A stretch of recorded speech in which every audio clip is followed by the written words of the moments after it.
Դոնալդ Թրամփը մեկնում է Ասիա Չինաստանի նախագահ Սի Ցինփինի հետ հանդիպելու։ Ասիա խաղաղօվկիանոսյան տնտեսական գագաթնաժողովի ժամանակ են հանդիպելու վերջին շրջանում սրված հարաբերություններ ունեցող տերությունների ղեկավարները։ Թրամփը այսօր կմեկնի Մալայզիա, այնուհետև Հարավային Կորեա, որտեղ էլ 5 շաբթի մեկ սեղանի շուրջ կնստի Սի Ցինփինի հետ։ President Trump's visit. Նախագահ Թրամփի այցը Ասիա դրամատիկ է լինելու։ Նա հավանաբար խիստ պահանջ կներկայացնի տարածաշրջանի դաշնակիցներին, գործընկերներին եւ հակառակորդներին, սակայն այդ այցը կարծում եմ մի նոր Ամերիկայի խորհրդանիշն է, նոր Ամերիկայի։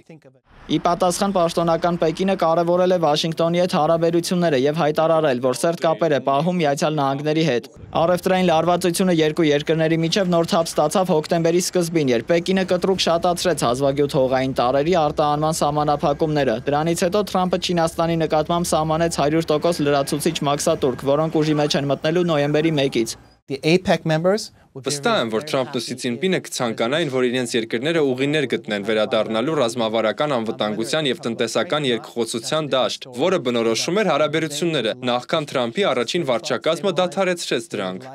Ասիական այս ուղևորության ընթացքում Թրամփը կգնա նաև Ճապոնիա հանդիպելու երկրի նորընտիր վարչապետի հետ։ Ասիա խաղաղօվկիանոսյան տնտեսական համագործակցությունը հիմնադրվել է 1989 թվականին որպես տարածաշրջանային տնտեսական ինտեգրումը խթանող ոչ պաշտոնական ֆորում։ Ի սկզբանե 12 անդամ ունեցող կառույցն այժմ միավորում է 21 տնտեսություն, որոնք համաշխարհային առևտրի զգալի մասն են կազմում։ Այսօր կազմակերպության արդյունավետությունը շատերը հարցականի տակ են դնում անդամ երկրների, հատկապես Միացյալ Նահանգների եւ Չինաստանի միջև աճող լարվածության պատճառով։